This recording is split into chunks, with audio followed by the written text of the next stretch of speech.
Hello everyone, আমার নতুন একটি ভিডিওতে আপনাদের সবাইকে স্বাগত জানাই। আজকে আমি আপনাদের সাথে শেয়ার করব পটল দোরমা রেসিপি। তাই এখানে কতগুলো পটল ছাল ছাড়িয়ে ভালো করে ধুয়ে নিয়েছি। তারপর পটলের ভেতরের বিচিগুলোকে চামচের পেছন করে ভালোভাবে বের করে নেব। এখানে বের করানো হয়ে গেছে ভালোভাবে পরিষ্কার করে। তারপর এখানে পটলগুলোতে ভালোভাবে নুন আর হলুদ মাখিয়ে নিতে হবে। তারপর এদিকে শুকনো কড়াই বাদাম আর এখানে গোটা জিরে আর শুকনো লঙ্কা ভালোভাবে ভেজে নেব। এখানে মাছটা সেদ্ধ করে কাটা ছাড়িয়ে নিয়েছি। আর এখানে নিয়ে নিয়েছি পেঁয়াজ কুচিটা ভাজা হয়ে যেতে ওপর থেকে কাঁচা লঙ্কা বাটা আর আদা বাটা রসুন বাটা দিয়ে ভালোভাবে ভেজে নিয়েছি। এখানে দিয়ে দিচ্ছি শুকনো লঙ্কা বাটা, হলুদ গুঁড়ো, এটাকেও ভালোভাবে ভেজে নিতে হবে। ভাজা হয়ে গেছে, এইবার উপর থেকে দিয়ে দেব গরম মশলা গুঁড়ো। গরম মশলা গুঁড়োটা ভালোভাবে মশলার সাথে মিশিয়ে নেব। তারপর এখানে বাদামগুলোকে একটু থেতো করে মশলার সাথে মিশিয়ে নিতে হবে। এরপর দিয়ে দেব ওই কাটা ছাড়িয়ে রাখা মাছটা, সাথে একটা আলুও ম্যাশ করে নিয়েছি ওর সাথে। এইটা পুরোটা এবার মশলার সাথে ভালোভাবে কষিয়ে নিতে হবে।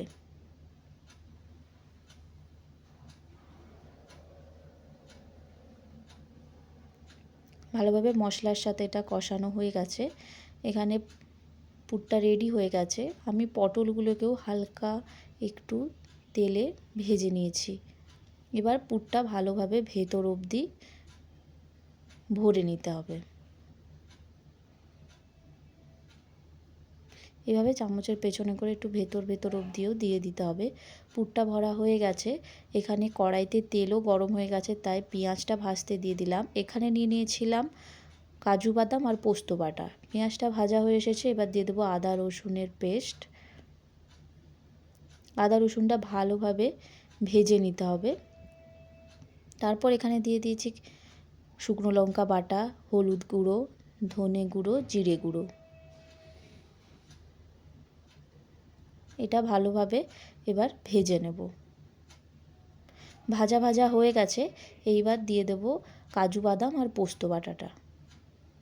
এটা এবার ভালোভাবে মশলার সাথে কষিয়ে নিতে হবে। হয়ে গেছে কষানো। এইদিকে ততক্ষণ পটলের যে মুখগুলো কেটেছিলাম ওইগুলো পটলের মুখে আবার ভালোভাবে ঢাকা দিয়ে দিয়েছি, যাতে ভেতরের পুরটা না বেরিয়ে আসে। এখানে মশলা থেকে তেল ছেড়ে দিয়েছে। এইবার দিয়ে দিতে হবে পরিমাণ মতো লবণ আর চিনি। এইবার পরিমাণ মতো অল্প পরিমাণ জল দিয়ে তারপর একটু ফুটে আসলেই ঝোলটা এক এক করে পটলগুলো ঝোলের মধ্যে দিয়ে দেব। পটলগুলো দেওয়া হয়ে গেছে। এদিকে তৈরি হয়ে গেছে পটলের দোরমা। গরম ভাতের সাথে পটলের দোরমা পরিবেশন করুন। ভিডিওটা ভালো লাগলে একটা লাইক করে দেবেন।